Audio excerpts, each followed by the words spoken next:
ಹಾಗೆ new blog. ಈಗ ನಾವು ಹೋಗ್ತಾ ಇರೋದು ನಮ್ಮ ಮನೆ ದೇವರಿಗೆ. ಬರ್ರಿ ಎಲ್ಲ ನೋಡು.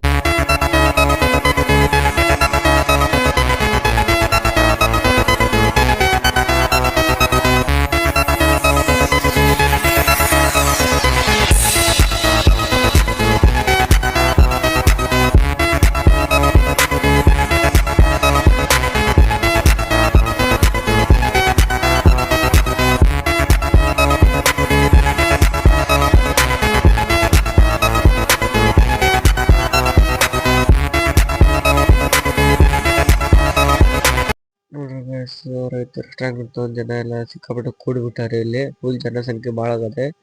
ಈಗ ಮುಂದೆ ಬಸ್ ಬಿಡ್ತಾ ಇಲ್ಲ, ಫುಲ್ ಟ್ರಾಫಿಕ್ ಜಾಮ್ ಮಾಡಿಟ್ಟಾರೆ. ಅವರು ಬಿಡೋದು ಏನಂದ್ರೆ ಈಗ ಒಂದು 6 ಗಂಟೆ ಆಗ್ತಂತೆ.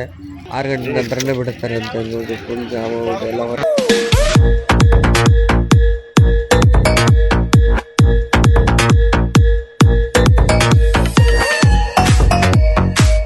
ಇನ್ನು 6 ಗಂಟೆ ಅಂತ ಬಿಡೋದು. ಫುಲ್ ಜಾಮ್ ಉಂಟು, ಟ್ರಾಫಿಕ್ ಜಾಮ್ ಉಂಟು. ಇನ್ನು ಮುಂದೆ ರಿಕ್ಷಾ ಉಂಟಂತ, ರಿಕ್ಷಾ ಮೇಲಿಂದ ಹೋಗ್ತಾರೆ.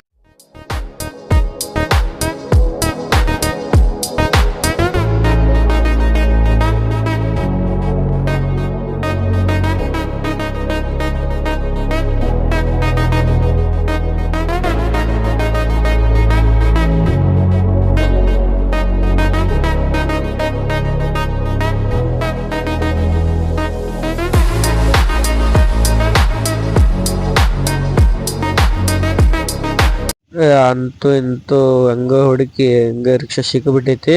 ಈಗ ರಿಕ್ಷಾದ ಮ್ಯಾಗ ಹೊಂಟಿದ್ರು ನೋಡ್ರಿ ಗೈಸ್. ಹಲೋ ಗೈಸ್, ಈಗ ಜಸ್ಟ್ ಬಂದ್ರು. ಈಗ ಹಂಗ ನಡೀತಾ ಹೊಂಟಿದ್ದೆ ಗುಡಿ ಕಡೆ. ಬಂದ್ರೆ ಗುಡಿ ಎಲ್ಲ ನೋಡ್ರಿ.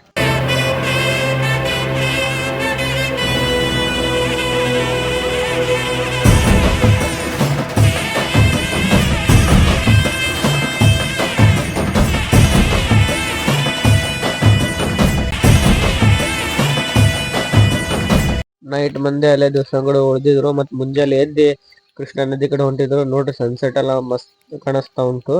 ಬರ್ರಿ ಮುಂದ್ ಕಾಣಿಸ್ತೇನೆ ಕೃಷ್ಣಾ ನದಿ ಎಲ್ಲ ಉಂಟು. ಇನ್ನು ಬಾಳ ದೂರ ಇಲ್ಲ, ಇನ್ನು ಸ್ವಲ್ಪ ದೂರ ಉಂಟು ಅಷ್ಟೇ. ಮತ್ ಕಾಳಿನ ನೋಡ್ರಿ ಕೃಷ್ಣಾ ನದಿ ಇದು ನಮ್ಮ ದೇವಸ್ಥಾನದಿಂದ ಬಾಳೇನ್ ದೂರ ಇಲ್ಲ. ಇನ್ನೊಂದ್ 2 ಕಿಲೋಮೀಟರ್ ಉಂಟು ಅಷ್ಟೇ. ಇದು ನಾವು ಬಂದಿದ್ದು ಅಂದ್ರೆ ಹೈವೇ ಮೇಲೆ ಬಂದಿದ್ದೆಲ್ಲ ಕಾಣಿಸ್ತದೆ. ದೇವಸ್ಥಾನ ದರ್ಶನ ಎಲ್ಲ ಚಲೋ ಆಗದೆ. ಈಗ ನಾವು ಹೋಗ್ತಾ ಇರೋದು ನಮ್ಮ ಊರಿನ ಕಡೆ ಪಯಣ. ಈಗ ನೆಕ್ಸ್ಟ್ ಬ್ಲಾಕ್ ಅಲ್ಲಿ ಸಿಗುವ.